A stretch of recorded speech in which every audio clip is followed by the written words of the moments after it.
Central கவர்மெண்ட்டுக்கு தமிழ்நாட்டை பற்றின ஒரு புரிதல் இருக்கிறதா கூட எனக்கு தெரியல. இந்தியா வந்து ஒரு நாடாக தென்பட்டாலும், நாடாக நம்மளை காட்டிக் கொண்டாலும், இந்தியாங்கிறது 29 கண்ட்ரி. பையா தோ பானிபூரி தே தோன்னு தான் கேட்போம். மெரினா பீச்லயும் அப்படிதான் கேட்போம். மகாராஷ்டிரத்துக்கு போய் பானிபூரி வாங்கும் போதும் பையா தோ பானிபூரி தே தோன்னு தான் கேட்போம். அது நம்மளே நம்ம அடிமையாக்கிக்கிட்ட ஒரு விஷயம். அது ஃபிளெக்சிபிலிட்டின்னு பாசிட்டிவா சொல்லலாம். அது அவசியம் இல்லைங்கிற. ஏன்னா மகாராஷ்டிராவில் வந்து அந்த ஃபேக்ட்ரி ஸ்டார்ட் பண்ணிட்டான், கர்நாடகாவில் இந்த பிஸ்னஸ் ஸ்டார்ட் பண்ணிட்டான், இந்த ஏஐ ஸ்டார்ட் பண்ணிட்டான், சாஃப்ட்வேர் ஸ்டார்ட் பண்ணிட்டான், கூகுள் ஆந்திர பிரதேஷ்க்கு போயிடுச்சு, எல்லாம் சொல்லலாம். எங்கே யார் போனாலும் மேன் பவர் இங்கிருந்து தான் போகுது. விஜய்க்கு ஒரு தடவை வாய்ப்பு கொடுக்கலாம், ஒரு மாற்றம் வேணும் அப்படின்னு சொல்லி நிறைய பேர் சொல்றாங்க. என்ன அடிப்படையில் சொல்ற? வா உட்காரு பேசுவா. நான் திரும்ப கான்க்ளேவுக்கு கூப்பிடுவோம். அப்புறம் கூப்பிடுங்க, திரும்ப கூப்பிடுவோம் கான்க்ளேவுக்கு. உங்க சிஎம் வர சொல்லுங்க, நேரம் உட்காருவோம். ஒரு துண்டு சீட்டு இல்லாம அவர் பேச சொல்லுங்க. எங்க தலைவர் பேசுவாரு. அரசாங்கத்தின் சார்பில் நான் ஒரு பதில் சொல்லலாமா இதுக்கு? சொல்லுங்க.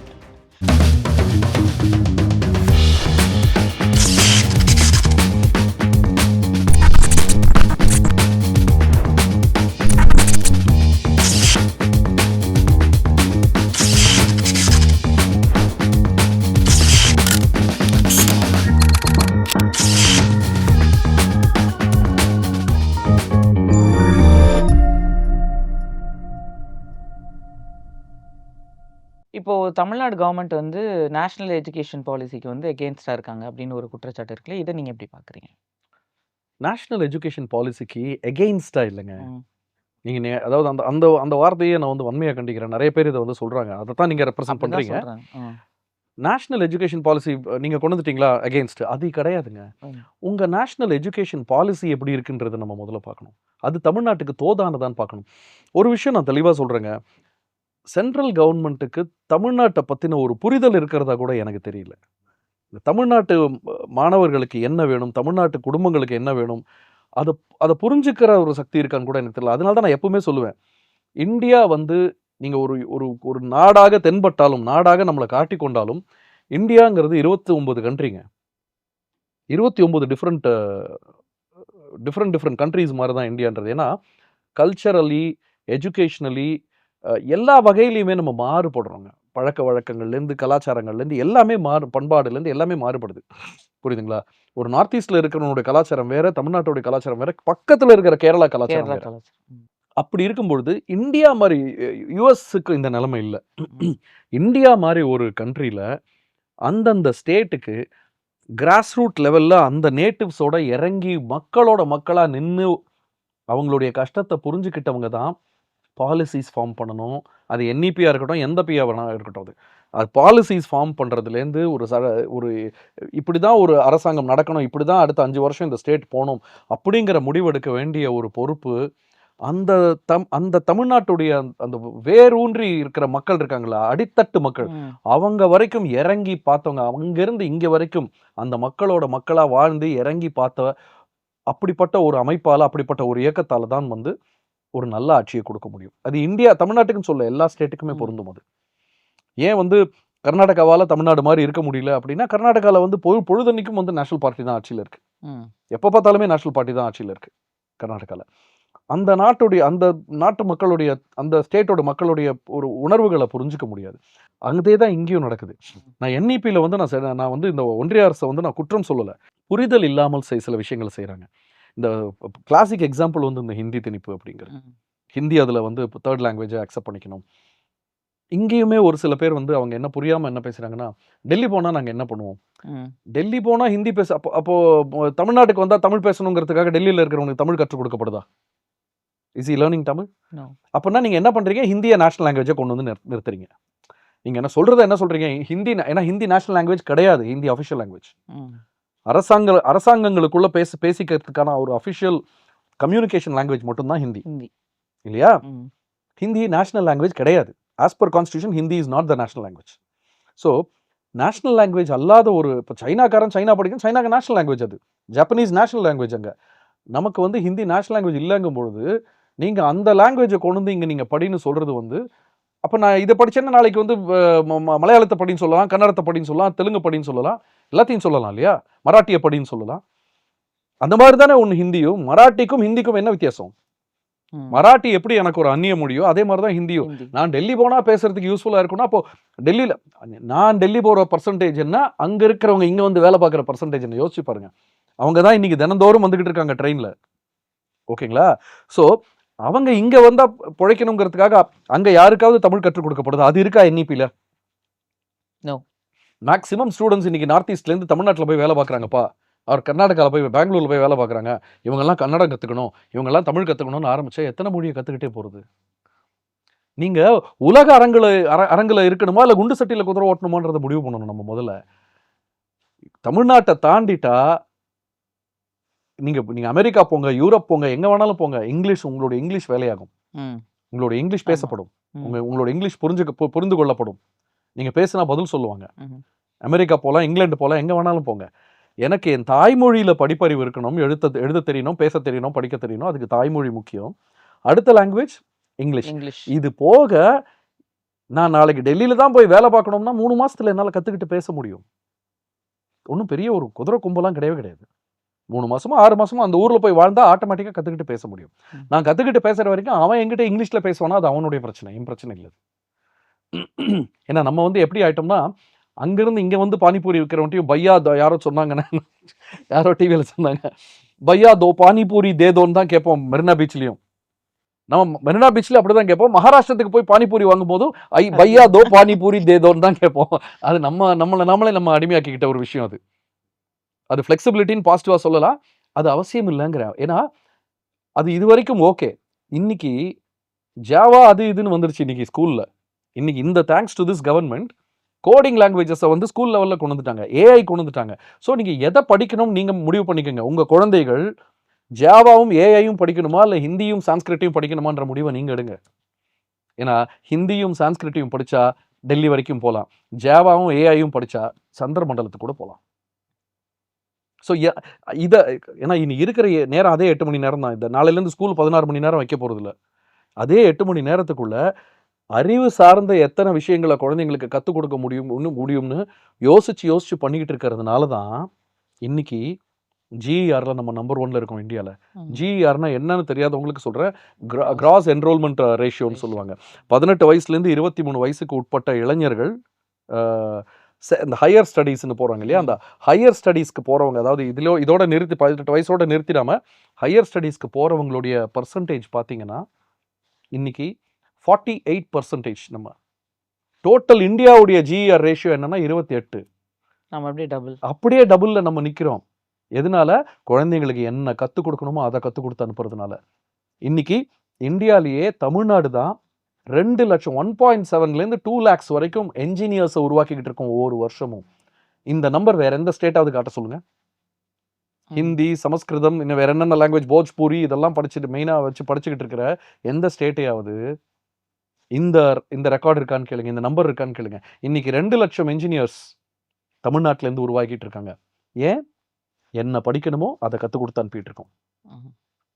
யார் வேணா சொல்லலாம், அந்த மகாராஷ்டிராவுக்கு இன்வெஸ்ட்மெண்ட் வருது, கர்நாடகாவுக்கு நமக்கு வர இன்வெஸ்ட்மெண்ட் என்னங்கிறது வந்து அது வேற கதை. அது மகாராஷ்டிராவில் வந்து அந்த ஃபேக்ட்ரி ஸ்டார்ட் பண்ணிட்டான், கர்நாடகாவில் இந்த பிஸ்னஸ் ஸ்டார்ட் பண்ணிட்டான், இந்த ஏஐ ஸ்டார்ட் பண்ணிட்டான், சாஃப்ட்வேர் ஸ்டார்ட் பண்ணிட்டான், கூகுள் ஆந்திர பிரதேஷ்க்கு போயிடுச்சு, எல்லாம் சொல்லலாம். எங்கே யார் போனாலும் மேன் பவர் இங்கிருந்து தான் போகுது, ரிசோர்ஸஸ் இங்கிருந்து தான் போகுது. பேசிக் சப்போர்ட் சிஸ்டம் என்ன? ரிசோர்ஸஸ் தானே எந்த ஒரு பிஸ்னஸ்க்குமே. அந்த சப்போர்ட் சிஸ்டம் இங்கிருந்து போகுது. ஏன்? அவங்களுக்கு என்ன தேவையோ அதை மட்டும் படிப்பு அந்த படிப்பை மட்டும் கற்றுக் கொடுத்து கரெக்டாக அனுப்புகிறோம். நம்ம தேவையில்லாதது இப்போ நம்ம புகுத்த ஆரம்பிச்சிங்கன்னா என்ன ஆகும்னா, தேவையானதை படிக்க முடியாமல் போயிடும். அவங்களுக்கு பிரச்சனை இல்லை, அவங்களுக்கு நீங்கள் சான்ஸ்கிரிட் படிச்சுட்டு நீங்கள் அதுக்கு மேலே நீங்கள் வளரலைன்னு கூட அவங்களுக்கு பிரச்சனை இல்லை. ஆனால் நமக்கு இருக்குது, வளரணுன்ற அந்த தார்மீக பொறுப்பு, வளரணுன்ற ஆசை நமக்கு இருக்குது, அந்த வெறி நமக்கு இருக்குது, நாம் வளரணுன்ற அந்த தார்மீக பொறுப்பு இந்த அரசாங்கத்துக்கு இருக்குது. ஸோ அதுக்கு இவங்க என்ன கற்றுக் கொடுக்குறாங்களோ இதை விட ஒரு சிறந்த எஜுகேஷன் பாலிசியே கிடையாது. இந்த நாட்டில் தாங்க இத்தனை எக்ஸாம்ஸு. எஜுகேஷனில் வந்து டாப் நாட்ச்சில் விளங்கிக்கிட்டு இருக்கிற ஃபின்லாண்டில் வந்து எக்ஸாம்ஸே கிடையாது. பிரைமரியிலலாம் எக்ஸாம்ஸே கிடையாது அவங்களுக்குலாம். சிங்கப்பூரில் எக்ஸாம்ஸ் கிடையாது, மலேசியாவில் எக்ஸாம்ஸ் கிடையாது. அசஸ்மெண்ட் பேஸ்டாக தான் வந்து ஒரு எஜுகேஷன் சிஸ்டம் இருக்கணும். இஷ்டத்துக்கு நீங்கள் வாரம் எக்ஸாம் வச்சுட்டு நீங்கள் வந்து குழந்தைங்களுடைய அறிவை வளர்க்க பார்க்கணும், ஞாபக சக்தியே இல்லை. ஞாபக சக்தியை வளர்க்குறதுக்கு இந்த பைஹார்ட் பண்ணி எக்ஸாம் எழுதுறாங்கல்ல, நாளைக்கு எக்ஸாம்னா வேறு வழி கிடையாது. நாளைக்கு மட்டும் 3 எக்ஸாம் இருக்கும், அது முடிஞ்சால் அடுத்த நாள் 6 எக்ஸாம் இருக்கும். பைஹார்ட் பண்ணி தான் எழுதி ஆகணும், வேறு வழி கிடையாது. அதில் நீங்கள் ஞாபக சக்தியை வளர்க்கணும்னா வல்லாரை சாப்பிடுங்க, அதுக்கு எதுக்கு இது?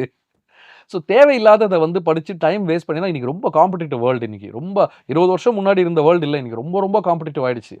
அதனால் என்ன தேவையோ அதை படிக்கிறதுக்கே இன்றைக்கி நேரம் பத்த மாட்டேங்குது. உங்களுக்கு தெரியும், குழந்தைங்க வச்சிருக்கிறவங்களுக்கு நல்லா தெரியும்.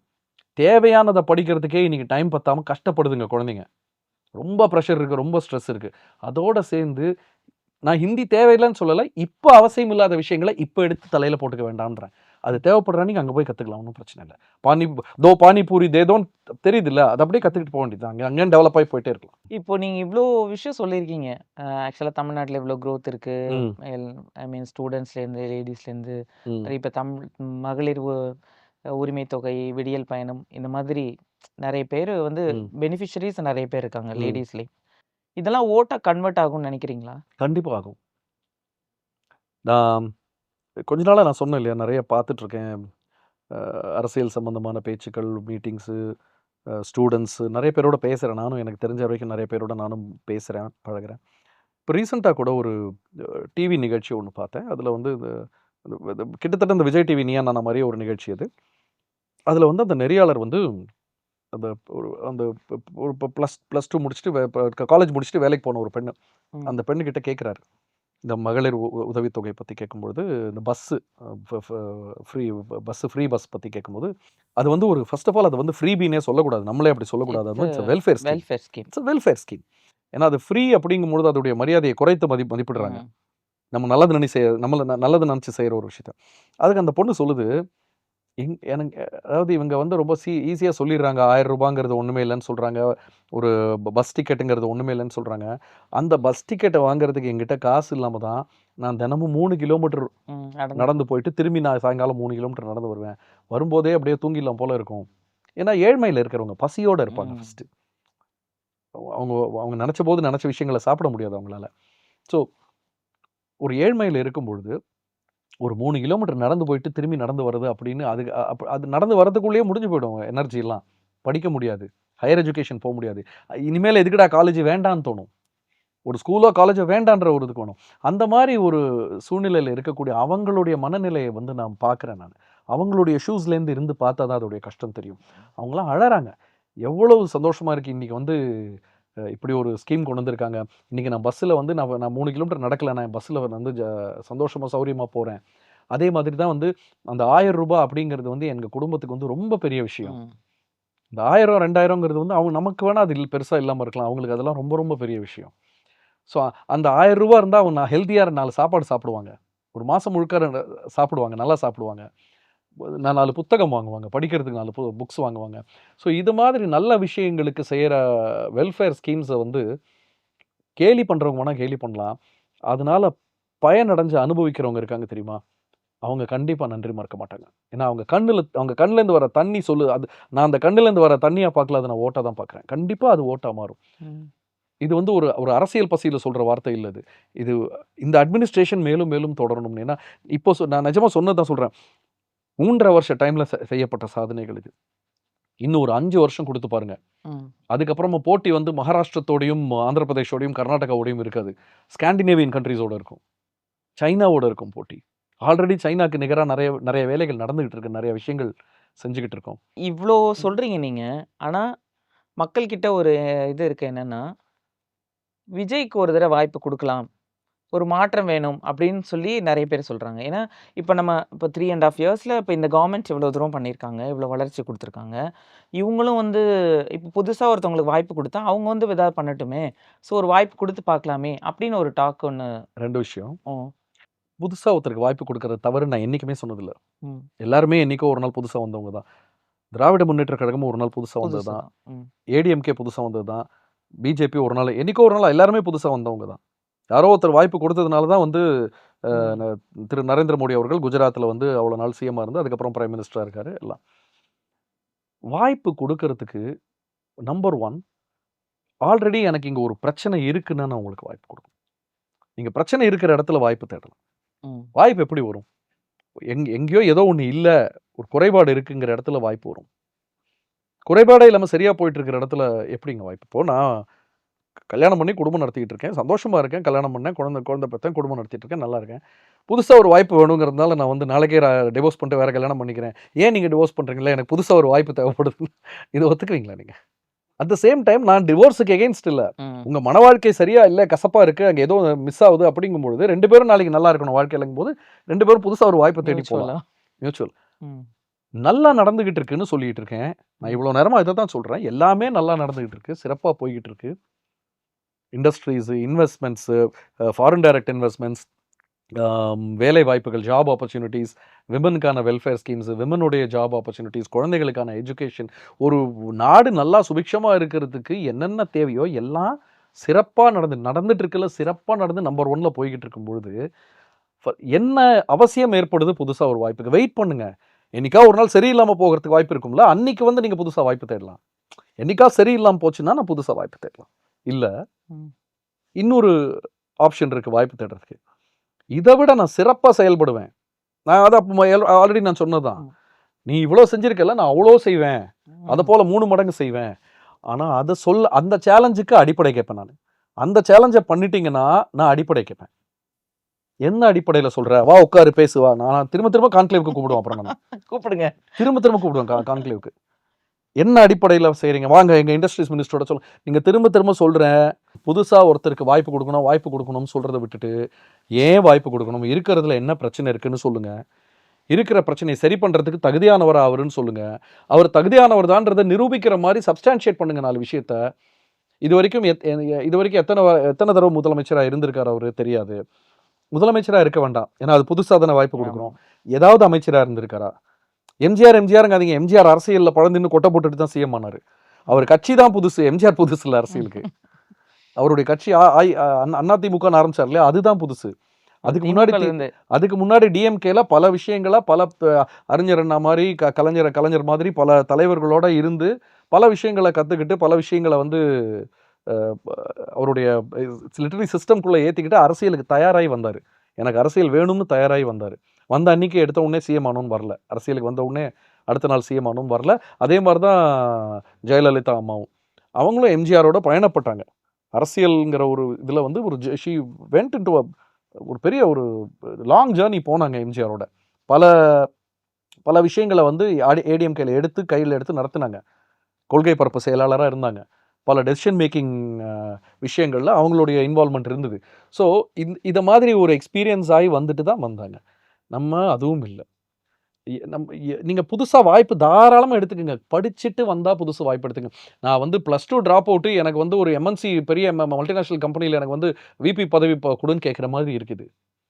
நீங்கள் அதுக்கான படிப்பை படிச்சுட்டு வாங்க. அதுக்கு டைம் எடுக்கணும். ஒரு இன்ஜினியரிங்னா 4 வருஷம் ஆகுது இல்லையா? படிப்புன்னு இல்லை, அட்லீஸ்ட் எக்ஸ்பீரியன்ஸ் வேணும் இல்லையா? அதுதான் படிப்புங்கிற, எக்ஸ்பீரியன்ஸ் தான் படிப்பு. புக்கை படிக்கிறது படிப்பு இல்லை. அது நீங்கள் அந்த என்இபியை பார்த்து நீங்கள் அப்படி ஆயிட்டீங்க. நீங்கள் புக்கை பார்த்து படிக்கிற படிப்பு இல்லை, எக்ஸ்பீரியன்ஸ் தான் படிப்பு. என்னை பொறுத்த வரைக்கும் அனுபவம் கொடுக்குற படிப்பு வேறு எதுவுமே கொடுக்காது. ஸோ நீங்கள் அனுபவப்பட்டு படித்து கற்றுக்கிட்டு வாங்க. ஒரு டாக்டர், எனக்கு ஒரு தாங்க புதுசாக வாய்ப்பு வேணுங்க, நான் டாக்டர் ஆகணும்னு ஆசையாக இருக்குங்க. இந்த வசூல் ராஜாவில் சொல்கிற மாதிரி நானும் டாக்டர் ஆகணும்னு ஆசையாக இருக்குது. நாளைக்கு போய் நான் வந்து சர்ஜன் ஆகிட்டு ஆப்ரேஷன் பண்ண ஆரம்பிச்சுப்பா. கத்தி கொடுக்குறீங்களா கையில்? நம்பி கொடுப்பீங்களா? உங்கள் வீட்டில் ஒருத்தருக்கு நாளைக்கு ஆப்ரேஷனை நான் வந்து பண்ணுவேன், கொடுப்பீங்களா? ஏன் கொடுக்க மாட்டீங்க? ஏன்னா நான் அதுக்கான படிப்பை படிக்கலை, அதுக்கான அனுபவம் எனக்கு இல்லை. எல்லாத்துலேயும் அனுபவம். உங்கள் டெய்லர் ப்ளவுஸு தைக்கிற டெய்லருக்கு கூட நீங்கள் வந்து அனுபவம் பார்க்குறவங்க, ஒரு ஸ்டேட்டை ஆள்ற சிஎம்முக்கு அடிப்படை அனுபவம் என்ன இருக்கணும், அடிப்படை அட்மினிஸ்ட்ரேஷன் கெப்பாசிட்டிஸ் என்ன இருக்கணும். சும்மாலாம் வரலைங்க இப்போ இருக்கிற சிஎம். சென்னை மேயராக இருந்தபோது அவர் என்னென்ன சாதனைகளை பண்ணியிருக்காரு, என்னென்ன விஷயங்களை வந்து விடிய காலம் 5 மணிக்கு எந்திரிச்சு போய் உட்காந்துருவார். அப்போ இருந்த கார்பரேஷன் கமிஷனர் பேர் மறந்து போயிட்டேன். கார்பரேஷன் நார்த் இந்தியன் ஒருத்தர் கார்பரேஷன் கமிஷனரோட ஒரு சென்னை மேயராக இருந்தபோது ஒரு பிரிட்ஜு கட்டுறாங்க, ஒரு ஃப்ளைஓவர் கட்டுறாங்கன்னா விடிய காலம் 5 மணி 4 மணிக்கெலாம் போய் அந்த பிரிட்ஜ் மேலே ஏறி நின்று 2 பேரும் டிஸ்கஸ் பண்ணுவாங்க. இதெல்லாம் வந்து மீடியாவில் அன்றைக்கி மீடியாவே கிடையாது. அவர் மேயராக இருந்த காலத்தில் இவ்வளோ மீடியாலாம் கிடையாது. இது மீடியாவில் பார்த்ததில்ல. அன்றைக்கி நாங்கள்லாம் சின்ன பசங்க ரன்னிங் போவோம், காலையில் 5 மணிக்கு எழுந்துச்சு ரன்னிங் போவோம், ஷட்டில் ஆட போவோம், பார்ப்போம், நின்றுட்டு இருப்பார். அதுவும் நிற்கிறது எப்படி? அவர் வந்து சென்னை மேயர், சிஎம் உடைய சன் அவர். ஆனால் சுற்றிலையும் பாடி கார்ட்ஸை வச்சுக்கிட்டு கேரவனுக்குள்ளேருந்து இப்படி வந்து தலையை நீட்டி பார்க்க மாட்டார். அவர் வந்து சும்மா தனியாக வருவார். அவர் எந்த இதுவும் கிடையாது. அவர் பாட்டுக்கு வந்து கார்பரேஷன் கமிஷனரோடையும் மற்ற சம்மந்தப்பட்ட அதிகாரிகளோடையும் டிஸ்கஷன் பண்ணுவார். எப்போ நான் சொல்றது 96, ம். நாங்களாம் 90s கிட்ஸா இருந்தபோது. ஸோ அப்போல இருந்து அனுபவப்பட்டு வந்தவர், அதுக்கு முன்னாடில இருந்து அனுபவப்பட்டு வந்தவர் அவரு. அட்மினிஸ்ட்ரேஷனை வந்து பல பல கோணங்கள்ல பல விஷயங்களை அட்மினிஸ்ட்ரேஷன்ல பார்த்து தண்ணி குடிச்சு வந்தவருங்க அவரு. ஓகேவா? ஸோ புதுசா ஒருத்தர் வாய்ப்பு தரணும், புதுசா ஒருத்தர் வாய்ப்பு தரணும்ன்றத ஒரு தாரக மந்திரம் மாதிரி எடுத்துக்காதீங்க. புதுசா அவர் வாய்ப்பு தான் புதுசு, அவர் பழசா இருக்கணும். அவரும் புதுசு, வாய்ப்பும் புதுசுன்னு நான் அப்படியே நான் கொடுக்கிறது. இப்போ அவங்க கட்சியிலேருந்து ஆதவ அர்ஜுனா கூட சொல்லியிருந்தாரு. எங்க அவருக்கு தலைவரை வாய்ப்பு வர தரணுமா? சொல்றேன், எங்க தலைவரை வர சொல்றேன், ஆ, உங்க சிஎம் வர சொல்லுங்க, ஆ, நேருக்கு நேரா உட்காருவோம், ஆ. ஒரு துண்டு சீட்டு இல்லாம அவர் பேச சொல்லுங்க. எங்க தலைவர் பேசுவாரு. சரி. நான் இதுக்கெல்லாம் வந்து சிஎம் பதில் சொல்ல மாட்டாரு, சொல்லவும் கூடாது. ம். ஆனா அந்த அரசாங்கத்தின் சார்பில் நான் ஒரு பதில் சொல்லலாமா இதுக்கு? சொல்லுங்க. ஏன் சிஎம் வரைக்கும் போறீங்க, துண்டு சீட்டு வரைக்கும் போறீங்க? நான் சொல்றேன், நீங்க உங்க கட்சியில உங்க தலைவர்லாம் வேண்டாம், உங்க ஐயோ சாமி, நீங்க உங்க கட்சியில இருந்து வேற யாரையாவது, நான் கொஞ்ச நேரம் முன்னாடி சொன்னேனே, நல்ல இதை பத்தி அட்மினிஸ்ட்ரேஷன் தெரிஞ்சவங்களை அனுப்புங்க. துண்டு சீட்டில் நீங்கள் ஃபைல கூட வச்சுக்கோங்க. ஏன்னா எல்லாமே நான் கூட இதை வச்சுட்டு தான் பேசுகிறேன். ஏன்னா தரவுகள் இருக்கு இல்லையா, டேட்டான்னு ஒன்று இருக்கு இல்லையா, ம். அதெல்லாம் நம்ம வந்து பைஹார்ட்டாக, நான் என்இபி ஸ்டூடெண்ட் கிடையாது, அதனால வந்து எனக்கு எல்லாத்தையும் பைஹார்ட் பண்ணி பேச தெரியாது. அதனால தரவுகளுக்கு நீங்கள் துண்டு சீட்டு, ஃபைலு, பேப்பர், சிஸ்டம், கம்ப்யூட்டர் என்ன வேணாலும் வச்சுக்கோங்க சார். உங்க முன்னாடி எதை வேணாலும் வச்சுக்கோங்க, பார்த்து பேசுறது தவறே கிடையாது. ஆனால் விஷயம் தெரிஞ்சு பேசுறது யார் பேசுறாங்கன்னு பார்ப்போம். ஏன் சிஎம் வரைக்கும் போறீங்க? நான் தான் சொல்றேனே, ஒரு எங்க இண்டஸ்ட்ரீஸ் மினிஸ்டரோட பேசுங்க, ஐடி மினிஸ்டரோட பேசுங்க, ம். எஜுகேஷன் மினிஸ்டரோட பேசுங்க, ஒரு டசன் எம்பிஸ் இருக்காங்க, அவங்க கிட்ட பேசுங்க. நான் கூட பேரெல்லாம் சொன்னேன், அந்த தயாநிதி மாறன் சார் இருக்காரு, கனிமொழி மேடம் இருக்காங்க, அவங்க கிட்ட எல்லாம் பேசுங்க. துண்டு சீட்டோ, நீங்க புக்கு கையில வச்சுக்கீங்களோ, நோட் புக் கையில வச்சுக்கீங்களோ, அது இல்ல. எவ்வளவு நேரம் உங்களால தாக்கு பிடிச்சி பேச முடியும்ன்றத முதல்ல பார்ப்போம். அதுக்கான நாலேஜ் நமக்கு எவ்வளவு இருக்குன்றத பார்ப்போம். இன்னைக்கு தமிழ்நாட்டில இருந்து போன எம்பிஸ் எல்லாம் சாதாரண எம்பிஸ் கிடையாது. அவங்க பார்லிமெண்ட்ல பேசுறது யாராவது, இந்த சொல்ற கட்சியில ம். யாராவது ஒரு நாள் உட்கார்ந்து டிவியில பார்லிமெண்ட்ல என்னென்ன கேள்வி கேட்டு ஒன்றிய அரசை கிழிச்சு தொங்க விட்டுட்டு இருக்காங்கன்னு பாத்தீங்களா?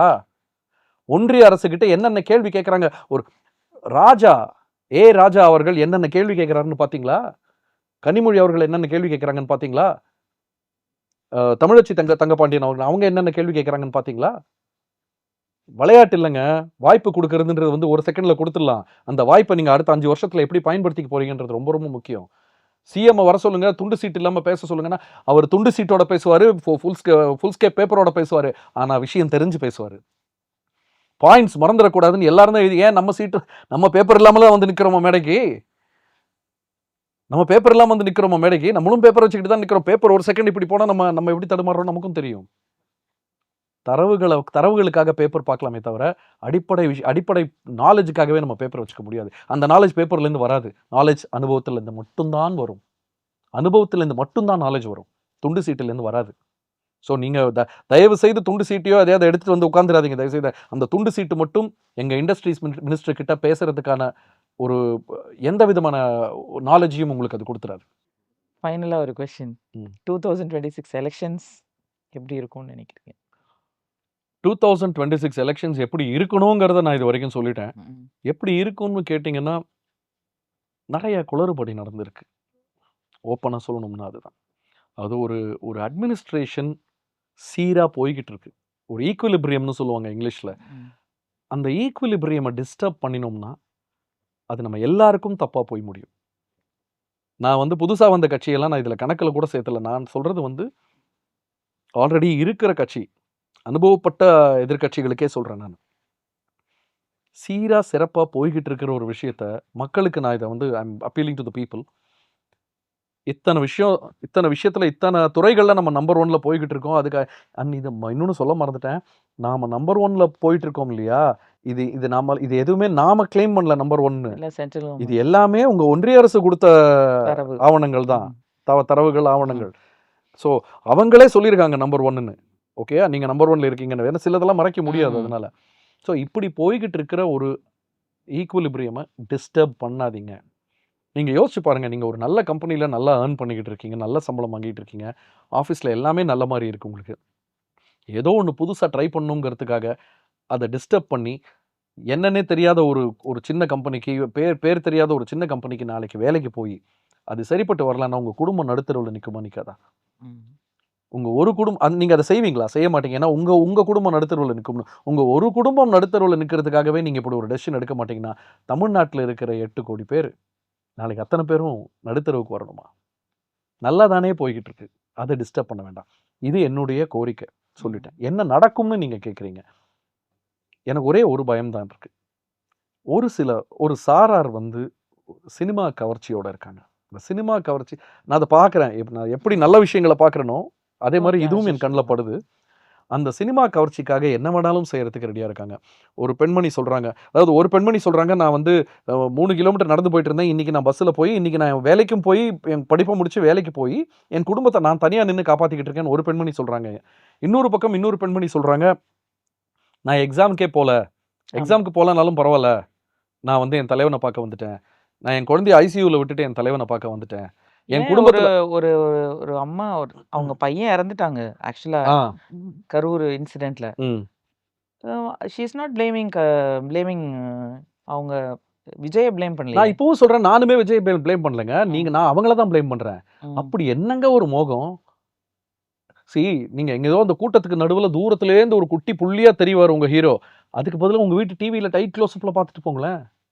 இப்ப என்ன அந்த ஹீரோ இறங்கி வந்து உங்க கை குலுக்கி கட்டிப்பிடிச்சு உங்ககிட்ட பேசிட்டாரு? இல்லல்ல. நீங்க உங்க பையன பலி கொடுத்தது மட்டும் தானே மிச்சமா இருக்கீங்க. இது வேணுமா? இந்த சென்சிட்டிவிட்டி கூட இல்லாத ஒரு அரசாங்கம் உங்களுக்கு வேணுமா? இதுதான் அரசாங்கம். அரசாங்கம்னு சொல்றதே எனக்கு கஷ்டமா இருக்கு. ம். இதையெல்லாம் அரசாங்கம்னு சொல்ல முடியாது. அண்ட் இன்னொரு பெண், இப்ப இந்த பெண்மணி சொல்றாங்க, என் குடும்பத்துல 5 பேர், 4 பேர், 5 பேர் இருக்காங்க. நான் தான் இன்னைக்கு சோறு போட்டு காப்பாத்துறேன் அப்படின்னு சொல்றாங்க. இன்னொரு பெண்மணி சொல்றாங்க, எங்க குடும்பத்துல 9 பேர் இருக்காங்க. 9 பேரும் வந்து எனக்கு பிடிச்ச அந்த நடிகருக்கு தான் ஓட்டு போடணும், இல்லைன்னா சோத்துல விஷம் வச்சு கொன்னுடுவேன் அப்படிங்கிறாங்க. இதைத்தான் உருவாக்கி விட போறீங்களா நீங்க? இதுதான் வளரணும்னு ஆசைப்படுறீங்களா? இன்னொருத்த சொல்றான், என் தலைவன் மேல கை வச்சா போலீஸ் ஸ்டேஷன்ல குண்டு வெடிக்கும் அப்படிங்கிறான். போலீஸ் ஸ்டேஷன்ல குண்டு எப்படி வைக்கணும்னு கூட தெரியாத வயசு அந்த பையனுக்கு, பாவம். 14, 15 வயசு இருக்குங்க. போலீஸ் ஸ்டேஷன்ல எப்படி குண்டு வைக்கணும்னு தெரியுமா அவனுக்கு முதல்ல? இல்ல இதை வந்து தமிழக அரசு சீரியஸா எடுத்துக்கிட்டு அந்த பையனை தூக்கி உள்ள வைக்கிறதுக்கு எத்தனை நேரம் ஆகும்? ஒரு ஜூனியர் ஸ்கூலுக்கு அனுப்புனா அவன் லைஃபே போச்சா? அவனை அரெஸ்ட் பண்ணி இந்த வார்த்தை பேசுனதுக்கு நீங்க போலீஸ் ஸ்டேஷன்ல குண்டு வைப்பேன்றது சாதாரண வார்த்தையாங்க அது? இந்த வார்த்தை பேசுனதுக்கு அந்த 14 வயசு பையனுக்கு அவனை அரெஸ்ட் பண்ணி அவன் மேல கேஸை போட்டு ஒரு ஜூவனல் ஸ்கூல்ல கொண்டு போய் உட்கார வச்சிருந்தா அவன் ஃபியூச்சர் என்னாச்சு? போச்சா? அதை செஞ்சாங்களா இந்த அரசாங்கம்? அதுக்கு பேர் தான் பக்குவப்பட்ட அரசாங்கம். அவங்களுக்கு தெரியும் இதெல்லாம் வெறும் காத்துல பேசுறது. இது வந்து நாளைக்கு வந்து ஒரு சீரியஸா மாறிடக்கூடாது அப்படிங்கிறது மட்டும்தான் வந்து இந்த அரசுடைய கன்சர்ன். நான் என்ன சொல்றேன்னா, எனக்கு ஒரே ஒரு பயம்தான். இந்த சினிமா கவர்ச்சியில இவங்க போய்கிட்டு இருக்கிறதுனால, இந்த மாதிரி மக்கள் இருக்கிறதுனால, ஓட்டு போடலன்னா எங்க வீட்டில் இருக்கிற அத்தனை பேரையும் விஷ வச்சு கொண்டுடுவேன்ற ரேஞ்சில் போயிட்டு இருக்கிறதுனால, ஒரு சில ஓட்டுகள் வந்து அந்த சைடு போறதுக்கான வாய்ப்பு இருக்கு. கண்டிப்பா போகுமா இருக்கும். ஏன்னா சினிமா கவர்ச்சி இருக்கு. இந்த ஓட்டுகள் பிரியும் பொழுது என்ன ஆகும் அப்படின்னா, இந்த டிசர்விங் கேண்டிடேட்டுக்கு வந்து ஒரு அப்சல்யூட் மெஜாரிட்டி கிடைக்காது. டிசர்விங் கேண்டிடேட்னு இருப்பாங்கல்ல, அந்த பார்ட்டிக்கு அப்சல்யூட் மெஜாரிட்டி கிடைக்காது. ஒருவேளை அந்த 117 மார்க்கை வந்து தாண்ட முடியாத ஒரு அவல நிலைன்னு தான் சொல்லுவேன். ஏன்னா இவ்வளவு சாதனை பண்ண அரசுக்கு 117ங்கிறது ஒரு ஒண்ணுமே இருக்கக்கூடாது. ஆனா யாரோ ஒருத்தர் நடுவுல வந்து இந்த கவர்ச்சிகளை வச்சு அதாவது அவங்க அதை விட ஒரு பெட்டர் அட்மினிஸ்ட்ரேஷனை காமிச்சு குழப்பினாலும் பரவாயில்ல, கவர்ச்சியை காமிச்சு, சம்மந்தம் இல்லாத கவர்ச்சியை காமிச்சு குழப்பி அதுல இருந்து ஓட்டை பிரிச்சு நாளைக்கு அசம்பிளி ஹேங் ஆயிடுச்சுன்னு வச்சுக்கோங்க. எலெக்ஷனுக்கு அப்புறமா அசம்பிளி ஹேங் ஆயிடுச்சுன்னா யார் வேணா யாரோட வேணா கூட்டணி வச்சுக்கிட்டு ஆட்சி அமைச்சிட்டு போயிடுவாங்க. நல்லா ஞாபகம் வச்சுக்கோங்க. இன்னைக்கு வந்து ஒன்றிய அரசை பார்த்து கொள்கை எதிரி அது அவங்களே இவங்களேன்னு சொல்றவங்க எல்லாம் நாளைக்கு அவங்களோட கூட்டணி வச்சுக்கிட்டாங்க. நம்ம கான்ஸ்டியூஷன்ல தான் போஸ்ட் போல் அலையன்சஸ் அலவுட் இல்லையா? ஸோ நாளைக்கு அவங்களோட ஒரு கூட்டணி வச்சுக்கிட்டு போய் ஆட்சி அமைச்சிட்டாங்கன்னு வச்சுக்கோங்க. இது வந்து எந்த வகையில நியாயமானது? நீங்க நம்பி ஓட்டு போட்டது ஒருத்தர, ஆனா ரொம்ப கம்மியான ஓட்டு வாங்கினவங்க 4 பேர் கூட்டணி வச்சு நாளைக்கு வந்து அரசாங்கமும் ஃபார்ம் பண்ணிடுவாங்க. அதனால உங்களுக்கு ஒரு பைசாக்கு எதுவுமே பிரயோஜனம் இருக்க போறதுல. இப்ப இருக்கிற எதையும் மெயின்டைன் கூட பண்ண மாட்டாங்க. 5 வருஷம் கழிச்சு பாத்தீங்கன்னா இன்னைக்கு எதுலலாம் நம்பர் 1ல இருக்குமோ அதெல்லாம் நம்ம வந்து 20வதுலயும் 30வதுலயும் நிற்போம். Typical classic example Andhra Pradesh. அருமையான ஒரு ஸ்டேட் ஆந்திர பிரதேஷ். அது வந்து சந்திரபாபு நாயுடு கையில இருக்கும்போது இந்த ஹைதராபாத் தெலுங்கானா சேர்ந்து இருந்த போது எவ்வளவு வந்து பிரமாதமா உருவாக்கி கொண்டு வந்து பில்கேட்ஸ், அன்னைக்கு பில்கேட்ஸ் எல்லாம் கூட்டு வந்த முதல் ஸ்டேட்டை தானே. ஸோ அவன் கூட்டு வந்து ஒரு ஐடியில் வந்து ஐடினா என்னன்னே தெரியாத ஒரு காலத்தில் முதல்ல ஐடியில் கால் எடுத்து வச்சது அவங்க தான், ஹைதராபாத் தான், அப்புறம் தான் கர்நாடகாவே. ஸோ ஐடியை வந்து மிகப்பெரிய லெவலில் கொண்டு போய் அப்படி அவ்வளோ ஒரு visionary chief minister Chandrababu Naidu. இதே மாதிரி தான் வாய்ப்பு கொடுத்து பார்ப்போம்னு சொல்லி ஒருத்தர் கொண்டு வந்து உட்கார வச்சாங்க. அந்த 5 வருஷம் தரமட்டமாக்கிட்டு போயிட்டாங்க. இன்னைக்கு ஆந்திர பிரதேச திருப்பி எழுப்பி நிறுத்துறதுக்கு அவ்வளோ கஷ்டப்படுறாரு அவர். இந்த நிலை நமக்கு வேணுமா? இன்னைக்கு எல்லாத்துலேயும் நம்பர் ஒன்னா, அது கடவுள் புண்ணியமோ இல்லை அரசாங்கத்தோடைய உழைப்போ, அது எதா வேணா நீங்கள் வச்சுக்கோங்க. ஆனால் இன்னைக்கு நாம நம்பர் 1ல இருக்கோம். எல்லாத்துலேயும் நம்பர் 1ல இருக்கோம்.